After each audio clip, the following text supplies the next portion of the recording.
We'll be finna do the horse and carriage ride. She wanna get close about his donkey and I got a hold. Thinking he all cool. Look how calm he look.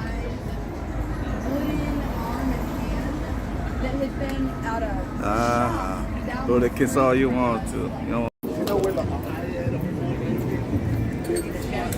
As you get scared and scared, you get closer and closer. Yep.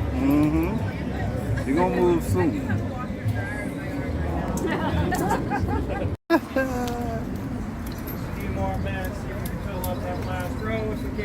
We on the last row. I guess that road out there. Yeah. All right.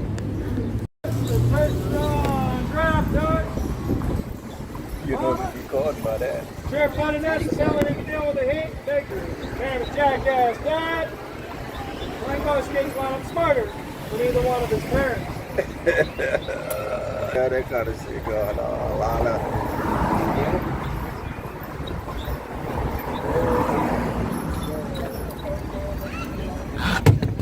This shit chill. Where we left off from was Jackson Square, the heart of the original city of Nola. Mullins was found after moved shop a couple of times. Only been in the current spot since 2020. Just took a turn now. New Jack's course. You know the house, this house called Pogo, right? Real thing, blend of French, Spanish, and African and Native American influences. One of the few truly unique American cuisines. Here in New Orleans, we really like to eat. We actually have the highest number of restaurants per capita in the United States. Johnny's Po' Boys,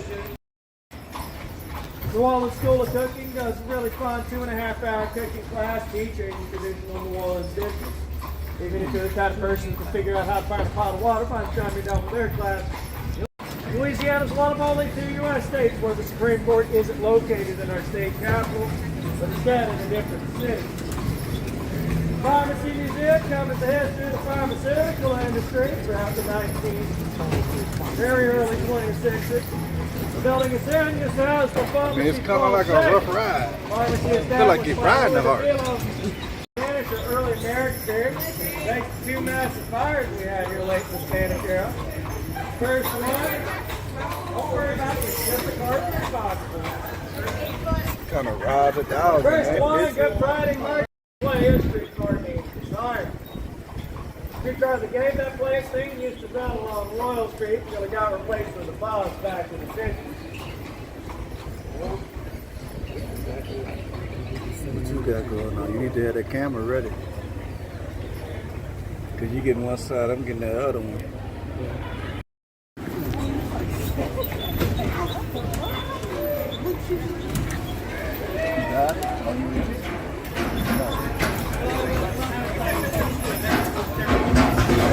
Oh my God. Here's your searching one.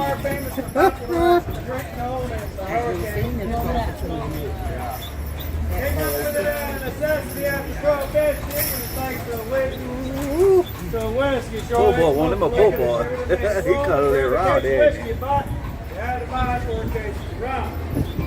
Charlie needed a bunch of whiskey while I hung down and keep my drum, came up with a drink. Reservation Hall, legendary Jersey, reservation dogs.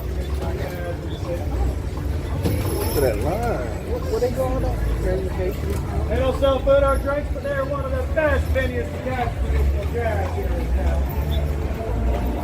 We the sight people see it. They see these roads of Carriage, they go crazy. Everybody, every hammer too. When you get today, one Listen, amp.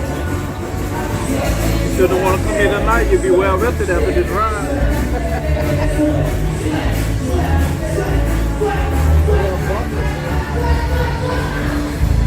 He's got enough now, man. after World War II.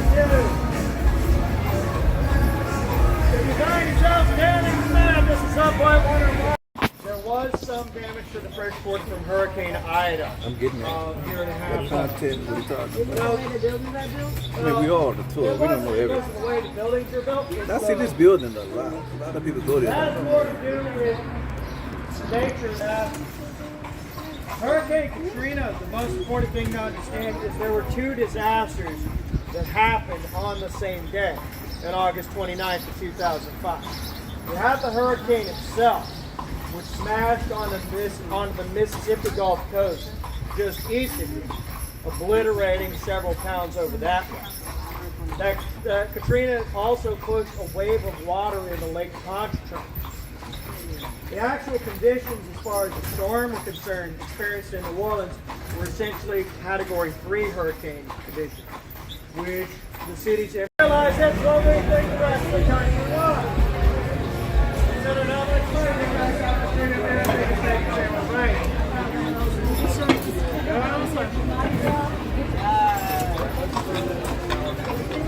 Well, he was scared to go down there. God, you don't follow man.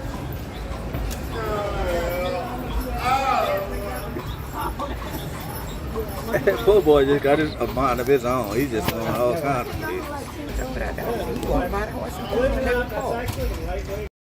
Louis Armstrong, dedicated to the music of legacy. Got a lot of really great monuments and memorials honoring performers vital to the creation of our legacy. Nice home, It also man. contains the Mahalia Jackson Theater, named after the iconic gospel singer. This house here, kind of an oddball for this neighborhood. yeah. They expect to find more of the garden district. That's the whole grip there. Built in the 1890s in the nobody Italian visit this, style, what sets it apart is the fact that it is set back from the street. The idea of having a front yard, a formal garden, Good thing was about an recalling, American, you ain't got to was an come through English with the kid if idea you the don't want Americans were bringing. The French and Spanish, think people it's one refer of the to as best Creole, ways you can get some prefer real to build with a house to the street itself, keep all the exterior spaces more Information, private man. and secure courtyards at the back of the property. In fact, these row of townhomes here on our left, these That's a doorways grocery didn't store. Look at originally this lead thing. to the Just house sitting right itself. there in the They neighborhood. led straight They back got to the a courtyard. line Back there. to the house. Look, it just like Get it's around the bald corner, in you'll be able to see into one of there. those. I mean, it's a little spot. I come to creek too. You know, if you don't want to go. Left, this is the most common style of house you're going to find in the quarter itself. It's what we call a Creole cottage. Very simple layout. There's 2 rooms per side on the ground floor. Courtyard is shared structure with the back of the property. Bedroom replaced by the latest shotgun style home, if you got an example like here on the right. These started growing up in the 1830s, around the same time as the introduction of modern construction methods. Shotguns get their name because all the rooms, generally between 3 and 7 rooms, are going to be arranged in a single row. No hallways. You got to go with built in 1772. It's one of the roughly dozen buildings we got predating our 2 major fires. It actually shows you how a lot of the houses here in the French Quarter were built. You'll find variations on post and beam construction structures in Europe all the way back into the early medieval period. Before our first fire, we used a lot of different materials as the infill between those posts and beams, It's a hotel, look. some of which were just as flammable as the wood. You see that on the thing? After the first fire burned down 854 buildings That's in the another span of one. 5 hours, the Spanish Man, we need to be knowing these kind of spots. It's a perfect place to be. Between those Look posts. how packed it Require is. all 2-story structures to be built. This house here on our left, this is the most common style of house you're going to find in the quarter itself. It's what we call a Creole cottage. The layout. Just 2 rooms per. Shoot somebody in the front room and not hit anything else along the way. Hence the name. Now here in the corner, the Creole cottage, like these, definitely outnumber the shotgun. The rest of the city, though, there is no question the shotgun is king. So we built them for over 120, almost 130 years. The first examples in the 1830s, last examples in the late 1950s. How y'all doing today? As peach colored house up here on the left, you'll be able to see in the corner and have that nice private open space out there. Now the Matassa family, this grocery store on the corner is named after, they actually have a really interesting connection or musical legacy. See, they used to have another store at the corner of Rampart and Main run by a guy named Cosimo Matassa. In 1947, Cosimo picked up a record lathe and a couple of microphones and he built a small recording studio in the stock room in the back of his grocery store. 49, David Wardell would bring this really shy piano player from the Ninth Ward into the studio and have him record a couple of songs. That guy's name was Antoine Fats Domino. His hit, The Fat Man, in 1949 is widely recognized as almost certainly the first rock and roll song to sell over 1 million copies. The studio is also where Georgia native Little Richard would record Tutti Frutti. I'm people down. All real cottage like these definitely outnumber the shotgun. The rest of the city, though, there is no question the shotgun is king. So we built them for over 120, almost 130 years. First examples in the 1830s, last examples in the late 1950s. How y'all doing today? And this peach-colored house up here on the left, you'll be able to see in the courtyard. Again, for the grills, the courtyard function much like the living room does today. Down here, most of the year, it's pretty reasonable climate. You can do most of your chores outside. So it makes sense to have that nice, private, open space out there. Now, the Matassa family, this grocery store on the corner is named after, they actually have a really interesting connection to our musical legacy. See, they used to have another store at the corner of Rampart and Dumaine run by a guy named Cosimo Matassa.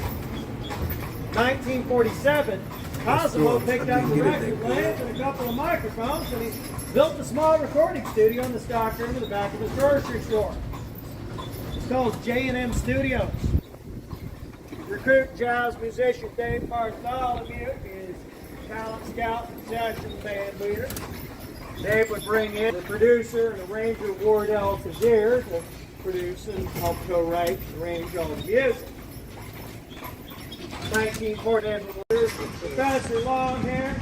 There's even this teenage white guy from Mississippi by the name of Mac Revenack who would play guitar in the session band for a while. Later on adopted the stage name of Dr. John. Yeah. This was originally McDonough number 15. Nowadays it's known as Homer Plessy Elementary.